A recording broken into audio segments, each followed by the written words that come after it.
Hi, everybody, and welcome to Chai Side Chat's special Roundtable edition. This is an exclusive interdisciplinary talk show where we discuss all things related to creativity, the arts, healing, personal growth, and spirituality, to name a few. For today's Roundtable, I have with me a family of four prolific artists and arts instructors. This is a special episode in partnership with Jayamangala School of Music and Dance in honor of their 30th anniversary celebrations called Journey with Jayamangala, which is all set to premiere as a two-day gala festival in December 2021. I am your host, Aishwarya Subramanian, and it's my honor to welcome today for today's episode, Jaya Bala, who's a vocal teacher, Shobha Subramanian, a dancer and dance teacher, Srinath Bala, mridangam artist and teacher, and Sandhya Srinath, violinist. Welcome to Chai Side Chats, Roundtable. Thank you all so much for being here. To get started, I'm wondering if each of you could share a word or phrase that comes to mind when you hear Jayamangala or when you think about Jayamangala. For me, it's always been creativity at its best. So more than one word, but yes. I would say bound by music. Another one is one-stop shop for South Indian classical music and rap. I would like to think of it as a lifelong passion. It's a very creative organization with many family members in different fields.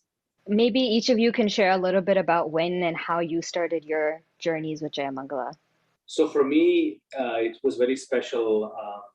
I came to this country, to USA in 92 as a student. And I remember while I was doing my master's, I started performing and somebody said, "Oh, you play the mridangam, can you come and teach me?" And I was like, "Okay, I'll start teaching." So my journey was organic, and I started out as a student, in this country. And as I started performing, I found out that performance and teaching both were important aspects for me to grow as a teacher and as a performer.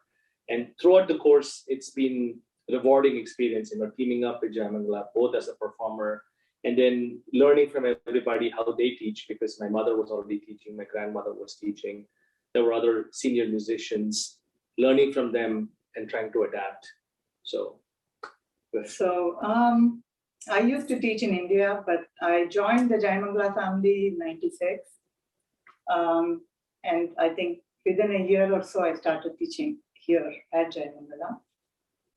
And it's been a very rewarding experience. I learned a lot while teaching.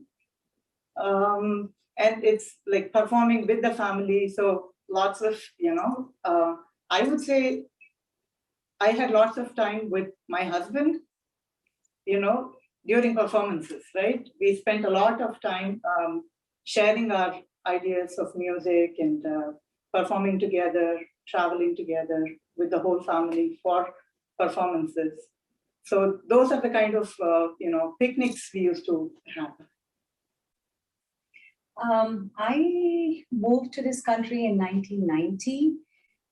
So that's when I guess I started teaching. But I remember I don't think I actively went out seeking students. It was at some Tamil Sangam's Diwali program when I performed a few dances that my first student's mom, Jaya Bala, who's no more, she came running backstage and she said, "Are you willing to teach my little children? They are 4 and 5 years old." And that's how it started. And literally, I think, started teaching in the laundry room in our apartment because there was no other floor to teach. But that's where it started. And of course, the rest is history. I also started teaching in 1990, like Shobha said. We started with few students, Jaya Bala's children first, and then later on other students came. And then it grew up to 50, 60 students later on. It was a different fulfilling experience. And we learned a lot while teaching. As a teacher, we have to be a student also, side by side. Yeah, I love what you said about how even as a teacher, you're still like learning, and I think a lot of learning comes from your students as well. So I'd love to hear maybe what are some of your favorite parts about teaching? I mean, many of you have been doing this for like 20, 30 years, so you have a lot of experience in the field. So one of the things I have realized, I've been teaching for more more than 25 years. One of the things I have learned is initially when I started teaching, I taught the way my gurus had taught me. It was more passing on the tradition, passing on the torch, if you will. Over the course, I grew matured as an artist. I knew what it takes to become an artist, to transition to becoming an artist, and refine that process. That process helped me in my teaching as well. My teaching method evolved. I think I became more organic because our music is very organic. I used to teach in a very structured manner. I still believe I'm structured because it's always nice to have a structure, but I think sometimes too much of structure binds us. And I recall in India, I had learned for 8 years, and I quickly realized that if I taught students the same way, it'll take them 8 years to get to a certain point. So, trying to mingle more performances along with teaching and getting creative about how you teach and making that a more organic process. One of the things I think some of us have done, we have done Guru Sishya concerts where we've involved our students with us and performed with us, so they see us up close and personal, how we perform, how we interact with other artists. And that, again, I think, spurred a lot more teaching. And I think on the stage, students learned a lot more than in a classroom environment where they try something, but here they quickly try it in front of the audience and it's instant gratification. So I think a lot of these things we learned over the course. And now that Sandhya and I are teaching in Bay Area, teaching is very, very different here. It's more performance oriented, I think. So there are projects, we do online projects due to COVID. They need to have more skills about timing and synchronizing the videos together. And it's different sets of skills along with the artistic skills that come together to be able to present, something for the audience where they can sort of take that and enjoy the process. And it's not just technical, but there's also the artistically, and it's also visually appealing, right? So I think over the years, I think we have changed, and we have all evolved as a guru. So it's also important for us to walk the talk, right? We can't just talk, but we also got to walk it. So I think it helps for us to do that, show the students what they're doing, and take them with us, right? Because I think students value that kind of an engagement and interactive teaching method. So that's he's pretty much said everything there is to be said. So like he said, we have evolved as teachers. We have learned a lot. As you teach, you learn more about the music, and another thing is you learn how to teach each student differently, because every student is different. The way they take in what you're saying is different. To make them understand each phrase, and using some examples, to make them understand, and have them, keep going, have them get interested and sustain that interest is something that we are still trying to do. And I think we are getting better at it. And it's definitely very fulfilling when the child understands what we are saying and then gets it. They keep, trying, and then once they get it. And like you said, there's a lot of performance opportunities, especially I would say in Bay Area. I don't know about other places right now. A lot of performance opportunities. So we are trying to get the kids to learn to perform as they're learning to play those songs or kritis or alapana. So there's much faster learning skills and teaching skills that are needed. So Yeah, I just want to jump in, and because both of you spoke to performances, one thing I've always been curious about, and I think is also different across teachers, is how teachers determine a student's readiness for a performance, right? Whether it's the very first one, or like thinking many years later, a lot of students in Bharatanatyam or who are learning even music go on to do like an arangedram, right? Or like a solo performance where it's just them for 2 hours doing their thing, right? So I'd love to hear also, based on your experience of teaching the arts for so long, how do you determine whether a student is ready for a particular performance, whether it's their first one or something else, another opportunity that comes their way? Regarding performance, I think people who have been doing it for many years know that there's a ritual called the Annual Recital that all students, regardless of their level and age and expertise and skill level, they are given an opportunity to showcase what they have been learning during the academic year. So that's how it starts. So even the youngest of my students, who are maybe 7 or 8 year olds, they may have been learning only adavas or something very basic like the mudras or hastas or slokams even the first year. But the fact that they are given those 2 minutes on stage to go up there and maybe say a slokam or share some mudras or do natatadava, natadava, whatever they have learned, that is like the fundamental, the beginning stages of from ABCs. I don't think our teachers or our gurus back then would have done something like this. They would wait for the 8 years or 10 years that you're talking about before the student can ascend the stage. But I think today, in this day and age, it is very important to build the confidence, the stage, presence and everything for them. And this kind of motivates the kids to practice that particular thing, that they're going to perform, and they get so excited about it. So they practice a lot more because that performance is their goal. I think some teachers may not agree with the fact that, okay, putting them on stage at such an early time is maybe good or not good, but I think it definitely, helps them overcome stage fear and yes, that excitement that, Sandhya was talking about.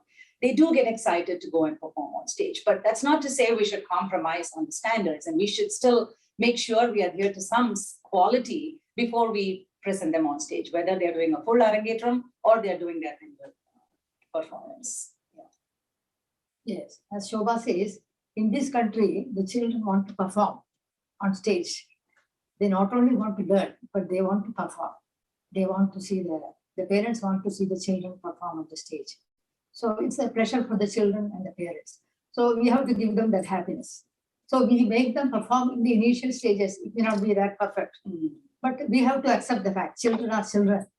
We have to see them perform, encourage and them. enjoy. I think that's also a little bit of extra effort for the teacher, because you want to have that quality. So you end up spending a lot more time with the student to get them ready to a certain level.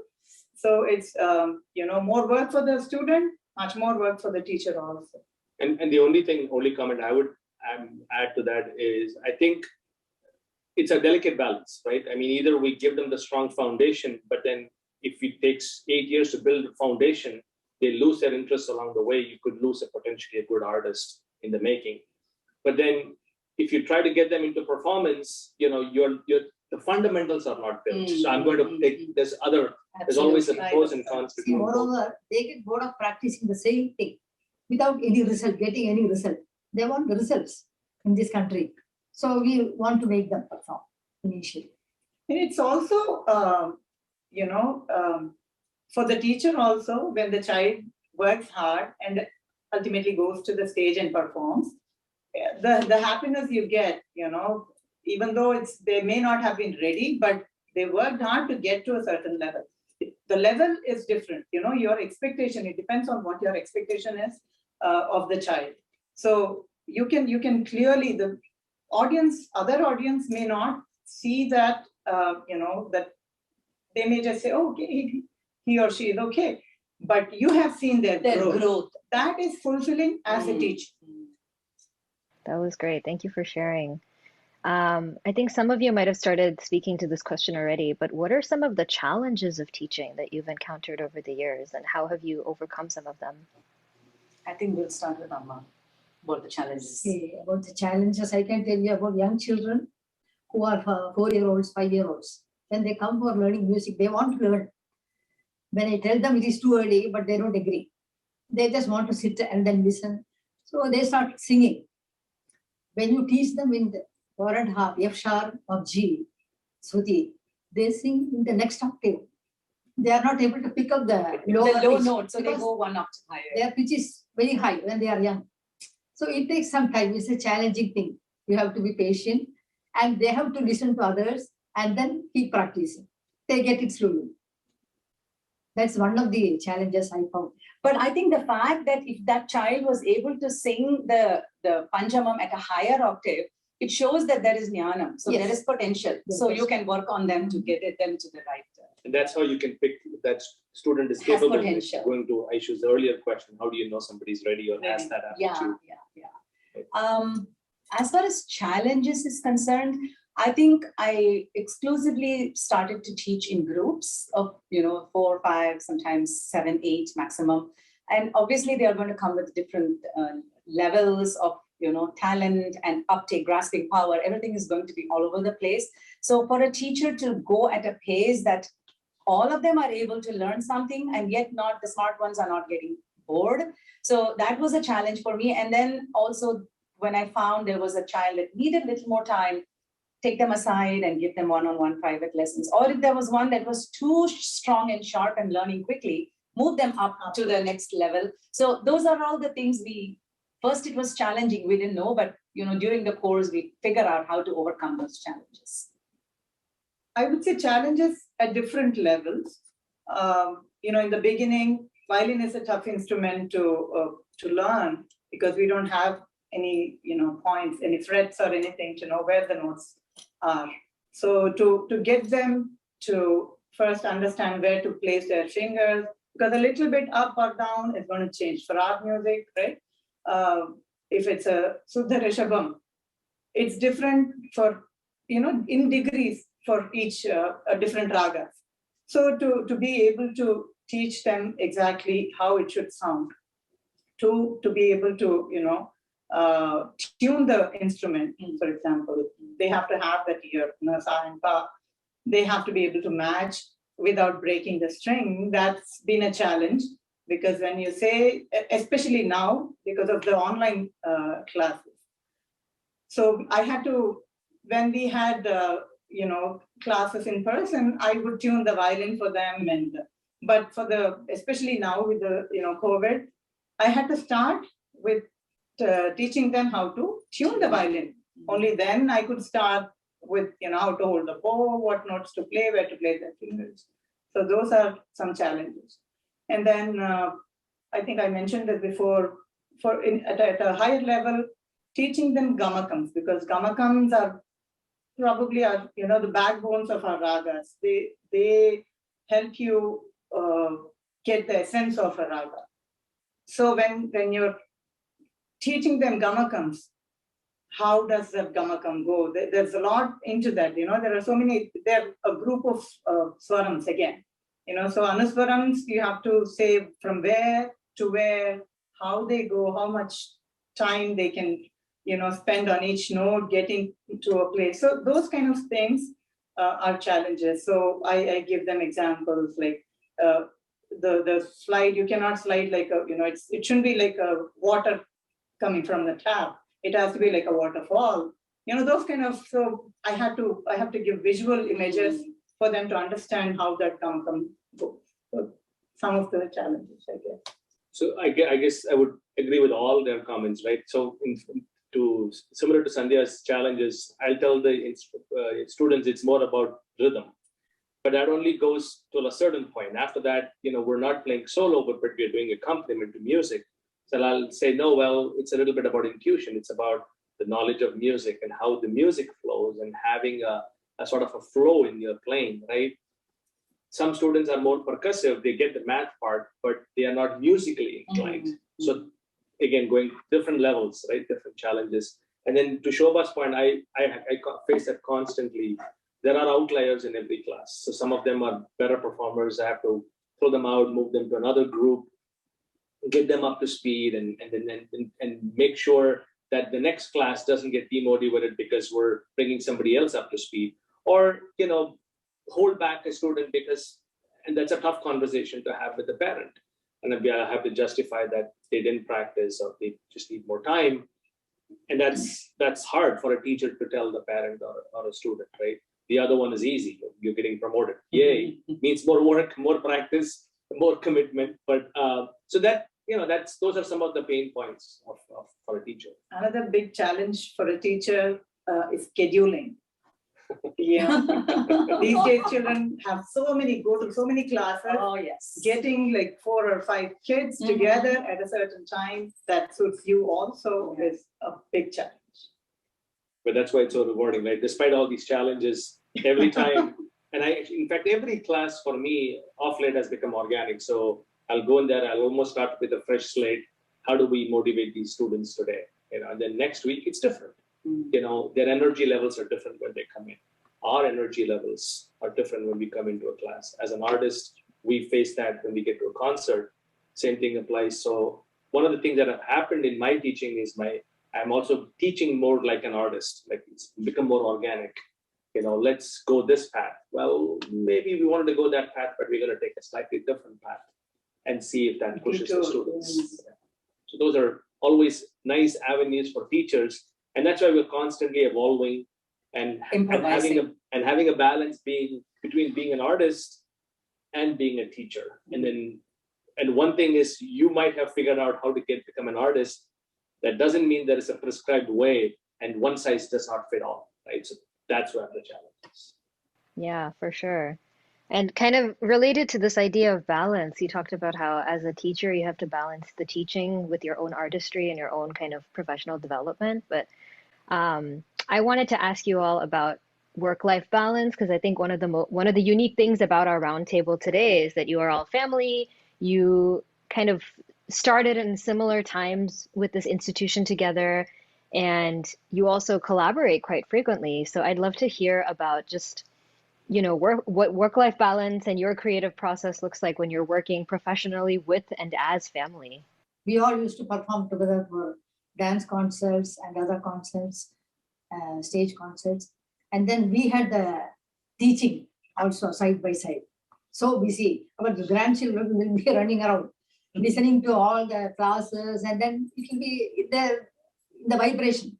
They will pick up everything. Yeah, I think in terms of work, life balance, I don't think that exists in Jayamangala.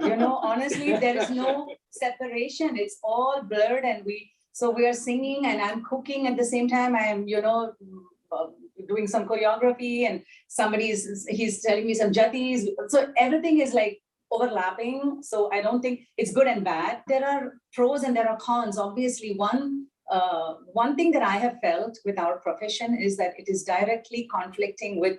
We're not in a 9-to-5 job, right? So when I am ready to start teaching, it is after 5, when my kids are home, when my husband is back from work, and they're all sitting and watching TV and having fun, and I have to go to my studio or go downstairs and start teaching. Same thing with weekends. So thinking back, I don't know how we did it, but hey, we did it and we are here. So I guess it works. We used to enjoy it. I think it's because we all are very passionate about music. We all love music and dance. So I think that's one thing that's why I said bound by music, so that is why we enjoyed it. Like they said, there was not much time for just family time or things like that. So balance used to be like I said, we used to travel together. So that was the fun time. And we also had fun performing together because we all love the art so much.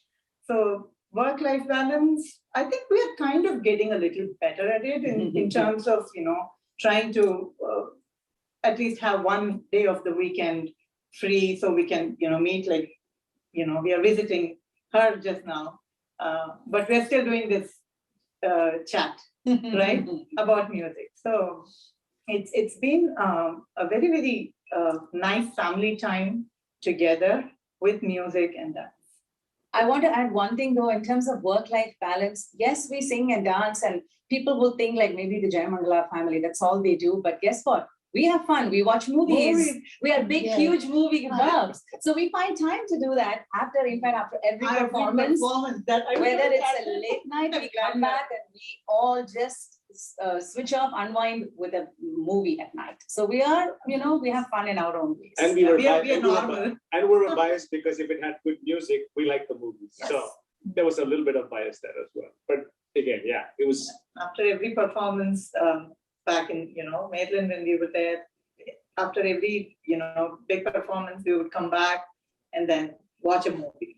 Yeah, I love that. It's like, there's a creation of a ritual also that's like with you, like you perform together on stage and then you come home and, obviously there's like still the adrenaline high of that performance. And then like the movie watching is kind of like a ritual to like, relax a Unwind. little bit and unwind. Yeah, exactly. Jayamangala is a family, but I think there are a lot of students who come as family to classes. So I remember some of our alumni, some students would say that there's a violin student, the brother is learning mridangam, the mom is learning parkour, the sister is learning dance. So the whole family comes and coming on Sundays, they spend with us, just taking turns learning different art forms.